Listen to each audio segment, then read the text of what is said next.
In my family, love was not a feeling, it was a prize to be won, and the judge, jury, and entire audience were my parents. The competition had only 2 entrants, my sister Rosalie and me. But the winner was declared the day she was born, and I was destined to spend my childhood in the shadow of a living goddess. I was the afterthought, the quiet one, the plain one. My parents, in what they probably thought was an act of kindness, sat me down when I was 10 years old to explain the world to me. We were in the living room, a room that served as a shrine to my sister, her pageant trophies gleaming on the mantelpiece. "Darling," my mother said, her voice soft and pitying, "God gives everyone a gift. Some people are blessed with great beauty, and that is a wonderful, precious thing. That is your sister's gift. Others," she continued, patting my hand, "are blessed with intelligence. Brains are for you, Agnes. You will be the smart one. Be happy with your gift." They weren't being cruel, not in their minds. They were simply stating a fact, dividing the family assets. Rosalie got the face, I got the books, and I was expected to be grateful for the consolation prize. Hello, my dear friends. It is such a gift to be able to speak with you today. My name is Agnes, and I am 77 years old. I'm sitting in my studio, which is my favorite place in the world. It's a large, airy room with a wall of glass that looks out over the rugged coastline of Oregon, where the sea and the sky seem to meet in a constant, dramatic embrace. The room is filled with light and with color. I am surrounded by thousands of jars, each filled with pieces of broken things. Fragments of cobalt blue glass, shards of iridescent tile, smooth gray sea stones, chips of pearlescent shell. To anyone else, this might look like a room full of trash. To me, it is a room full of potential. I am a mosaic artist. I take these discarded, broken pieces, and bit by bit, I piece them together to create something whole, something beautiful. It is quiet, meticulous work, and it is the great love of my life. In the art world, no one knows my real name. I am known only as Lyra. It's my secret, a name I chose for myself a lifetime ago. It has allowed me a quiet life, a life where my work is judged for what it is, not for the plain face of the woman who creates it. It warms my heart to know you are here with me. The world can feel like a lonely place, but sharing our stories reminds us that we are all connected, all piecing together our own lives from the fragments we are given. Please tell me in the comments, where in the world are you today, and what is something broken in your life that you have managed to turn into something beautiful? I find such strength in your stories. And if you have a moment to spare for this old artist, I would be so grateful if you would like this video and subscribe to the channel. Every time you do, it encourages me to keep sharing, to keep piecing together the memories I have kept locked away for so long. My story begins in a pristine, perfectly average suburban house in the 1950s. But inside, it was a palace dedicated to the worship of beauty, and my sister Rosalie was its resident deity. From the moment she was born, 2 years after me, she was breathtaking. She had hair the color of spun gold, eyes the vibrant blue of a summer sky, and a perfect, doll-like face. Strangers would stop my mother on the street just to marvel at her. My parents were utterly mesmerized. They had produced a masterpiece, and they dedicated their lives to curating her existence. Our house was a gallery of her triumphs. The walls of our living room were not filled with family photos, but with professionally shot portraits of Rosalie at age 5 winning Little Miss Sunshine, Rosalie at age 8 crowned Junior Miss Ohio, Rosalie at age 12 in a modeling headshot that got her a local television commercial for a furniture store. My achievements, meanwhile, were relegated to a shoebox in my parents' closet. My report cards with their perfect grades, my blue ribbons from the science fair, my certificates for spelling bees. They were acknowledged with a distracted, "That's nice, dear. Now don't get in the way of the photographer." I learned early on that my role was to be the quiet, intelligent backdrop for my sister's dazzling light. The family finances were entirely skewed in her favor. Rosalie needed custom-made pageant gowns, expensive singing and dancing lessons, professional coaching, and trips to competitions. I, on the other hand, was dressed in her hand-me-downs. The irony was that the clothes of a beauty queen, all satin, sequins, and lace, looked utterly ridiculous on my plain, bookish frame. I would go to school in a slightly too small sequined sweater that Rosalie had deemed last season, feeling like a clown, my cheeks burning with shame. Rosalie was not just beautiful, she was cruel in the way that only a person who has never been denied anything can be. She knew her power, and she wielded it with precision. She would mock my thick glasses, calling me Four Eyes. She would accidentally spill juice on my homework. If I had something I treasured, a small seashell I had found, a book I loved, she would find a way to take it or break it, and my parents would always take her side. "Oh, Agnes, don't be so dramatic," my mother would say.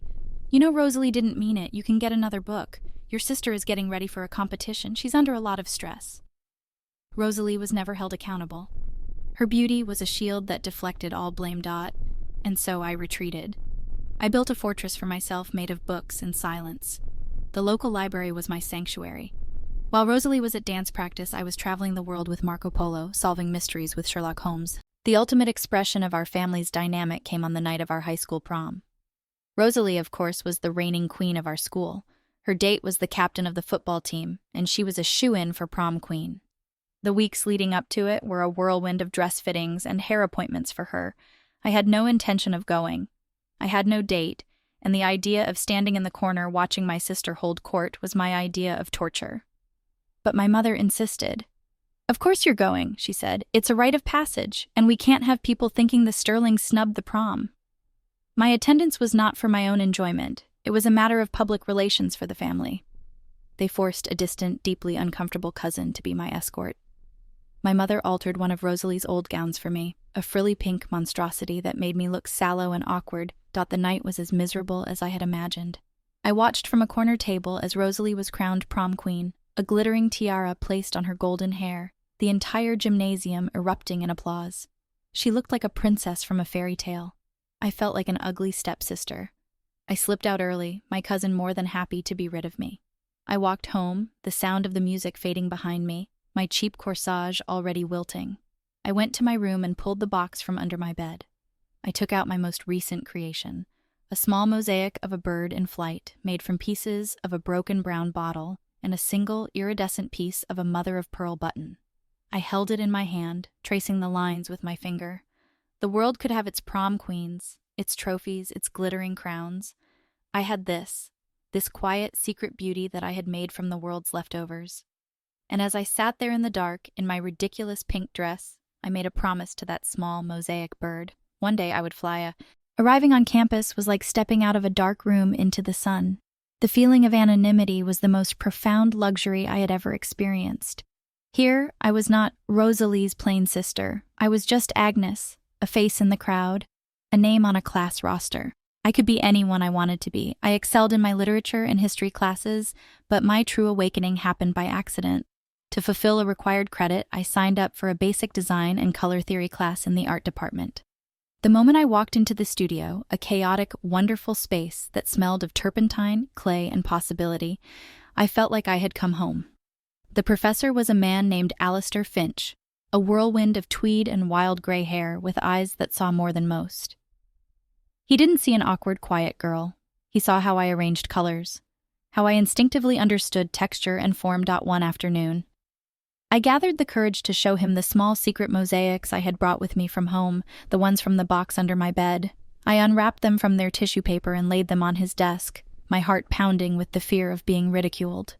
He was silent for a long time, picking each one up, tracing the lines with his finger. "My dear girl," he finally said, his voice soft with awe, "where did you learn to do this?" I told him it was just a hobby, something I did with broken things. "This is not a hobby," he corrected gently. "This is a language. You are speaking in the tongue of ancient Rome, of Byzantium, of Gaudi. You have an old soul, Agnes. You see the profound beauty in what the world has thrown away." In that moment, Professor Finch gave me a gift my parents never could: validation. He saw my art, and in doing so, he saw me. The art studio became my world. I spent every spare moment there, losing myself in the patient, meditative process of my craft. Professor Finch became my mentor. But with his encouragement, I poured every ounce of my being into the application. The centerpiece was to be a large original mosaic, a piece that would showcase my unique voice. I worked on it for months, day and night. It was a swirling, intricate spiral of a galaxy, made from thousands of tiny, hand-cut pieces of broken stained glass, old china, and iridescent stones I had collected. It was my soul, made visible. It was the best thing I had ever created. The application deadline was just after Christmas. I carefully packed the finished mosaic in a custom-built crate, and like a fool, I brought it home with me over the holiday break, planning to ship it from my local post office. That was my fatal error. I had forgotten the cardinal rule of my childhood: never have anything too beautiful, or Rosalie would find a way to destroy it. I left the crate in my old room for one night. The next morning I came in to find it open. Rosalie was standing beside it, a craft glue gun in her hand, a smug, triumphant smile on her face. "I thought it needed a little more pizzazz," she announced brightly. "It was so, drab." I looked at my masterpiece. It was a horror. She had defiled it. Onto my subtle, intricate galaxy of deep blues, purples, and shimmering stone, she had glued a garish collection of cheap plastic rhinestones, chunky gold glitter, and hideous, oversized fake pearls. She had turned my soul into a piece of cheap pageant costume jewelry. It was ruined. Utterly, irrevocably ruined. The violation was so profound I couldn't breathe. "What did you do?" I whispered, my voice choked with disbelief and a rising tide of rage. "I was helping," she said, her voice dripping with false innocence. "You're my sister. I want you to win. And everyone knows the judges love a little sparkle." I finally erupted. All the years of silent resentment, of swallowed insults, of Kwai. The rage I felt that day in my bedroom was a clean, purifying fire. It burned away the last vestiges of the hopeful little girl who thought that, if she were just good enough or smart enough, her parents might finally see her. I looked at the glittering, gaudy ruin of my masterpiece, and I saw my future with perfect, chilling clarity. They would never see me. They would never value my work. Any success I might achieve would be seen as a threat to Rosalie's light, and she, with their full blessing, would find a way to extinguish it. My vow on prom night had been a whisper of hope. This was a declaration of war, a quiet, cold war that I would win not by fighting them, but by vanishing. I did not throw the ruined mosaic away. I carefully wrapped the garish, violated piece in a blanket and placed it in the corner of my room, a constant, ugly reminder of what I was fighting for. I went back to college for my final year a changed woman. I told my parents that the scholarship rejection had made me realize my art was just a silly phase. I told them I was going to focus on a practical, sensible career. I changed my major from art history to library science. The lie was a bitter pill, but it was the most effective camouflage I could have imagined. My parents were overjoyed. "Oh, Agnes, that's wonderful news," my mother chirped over the phone.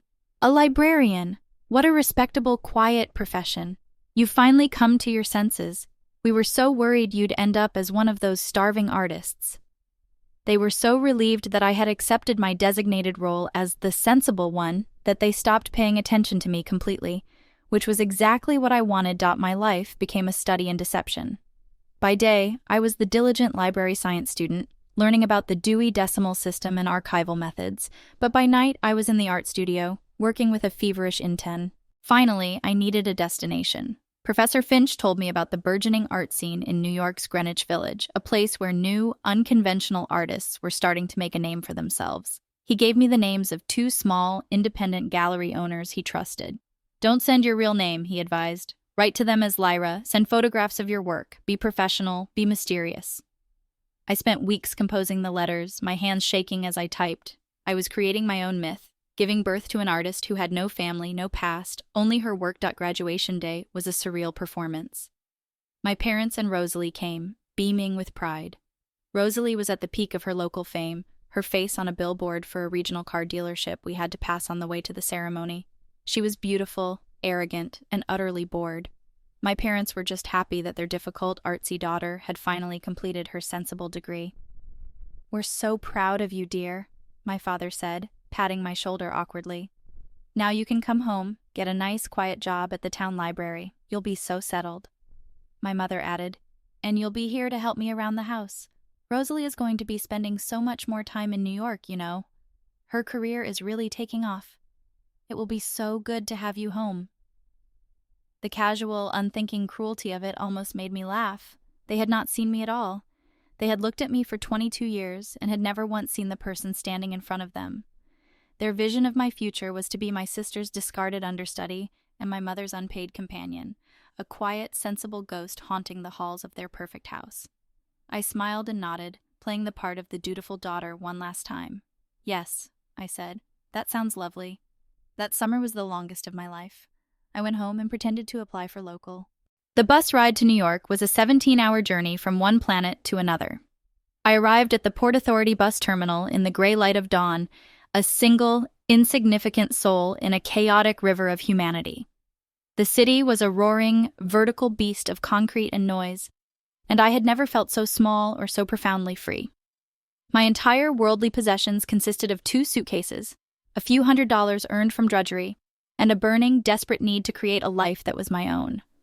I found a tiny fifth-floor walk-up apartment in a neighborhood that was more grit than glamour. It was little more than a closet with a window that looked out onto a brick wall, but it was mine. The lock on the door was the most beautiful thing I had ever seen. Those first few years were a brutal but necessary education. I learned that freedom was not a gentle meadow, it was a relentless, uphill climb. I worked jobs that were as anonymous as I wished to be. I scrubbed floors in an office building from midnight to dawn, the silence of the empty corridors a welcome respite. I worked as a laundromat attendant, folding other people's clothes, the rhythmic hum of the machines a kind of urban lullaby. Every spare dollar went towards my art supplies. My tiny apartment became my first studio. I would come home from a grueling shift, my body aching, and I would work for hours on the floor, surrounded by my precious fragments of glass and stone, piecing together my mosaics under the light of a single bare bulb. My art was no longer a hobby or a secret. It was my lifeline, the one true thing in a world of struggle. It was my prayer, my rage, and my salvation, all glued to a piece of wood. I finally gathered the courage to visit the small gallery in Greenwich Village. The owner, Margot, was a formidable woman with sharp, intelligent eyes and a no-nonsense demeanor. She looked at the photogray. The real turning point came when a piece was purchased by the acquisitions board of a major modern art museum. The sale was for a sum of money that I couldn't comprehend. I was in my early 30s. I quit my cleaning job. I bought a larger apartment with a dedicated studio space. I was no longer just surviving. I was a professional, successful artist. The girl who was told her gift was brains was now making a fortune from the secret art born of her broken heart. The irony was not lost on me. Over the years, Lyra became a celebrated name in the art world. My pieces sold for more and more. I became wealthy, then very wealthy, fulfilling the promise of the title my own parents had accidentally bestowed upon me. But the money was never the point. The money was a tool, the means to ensure my absolute and permanent freedom.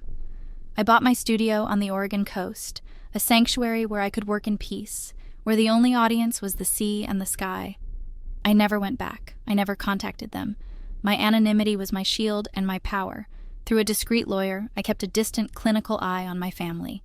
My father passed away from a heart attack in his late 60s.